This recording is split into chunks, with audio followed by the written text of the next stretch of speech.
Hi everyone, this is Dr. Praveen S. Patil here.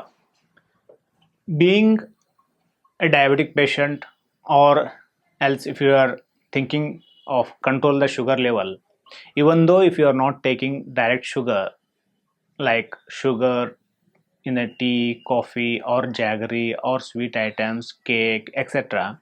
In spite of that also, if you are not able to control your sugar level in the blood, then you should have a knowledge about you should have a knowledge of glycemic index and glycemic load of the food what you are consuming from morning to night.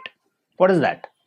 Glycemic index is the thing or numerical value given to the food, like how quickly it can release the sugar into the blood. That is the glycemic index of that food. It doesn't vary according to the quantity. Now what is the glycemic load? Glycemic load is the glycemic index of the food into carbohydrate in the serving sample divided by 100. That is the glycemic load. So we are taking glycemic index of that food into the serving sample carbohydrate. So it definitely depends on the quantity of the food. Then what is the glycemic load? Glycemic load is the thing which how much will increase the blood sugar level. So that is the glycemic load. Glycemic index of the food is ranging from 0 to 100. Then what is the standard? How it is measured?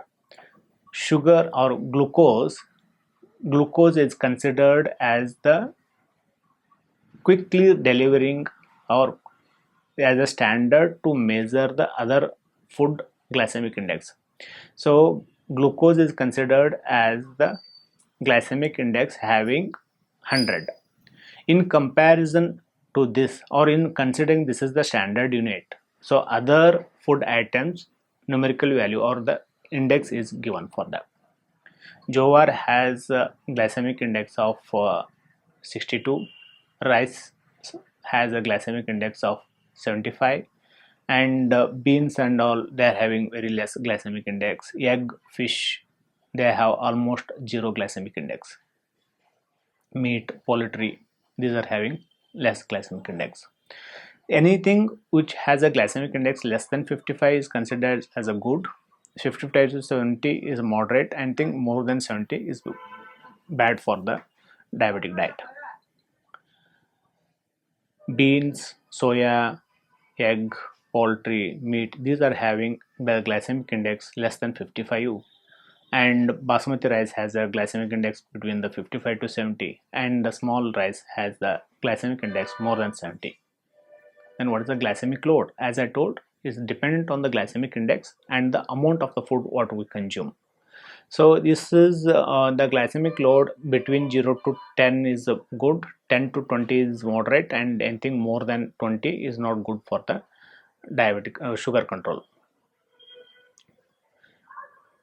So you may think that high glucose or high glycemic index food will be having the high glycemic load. It's not true in all the cases. For example, 100 grams of watermelon has the glycemic load as the 5 to 6, whereas the jowar roti, which has 100 grams of jowar roti, has a glycemic load of 13.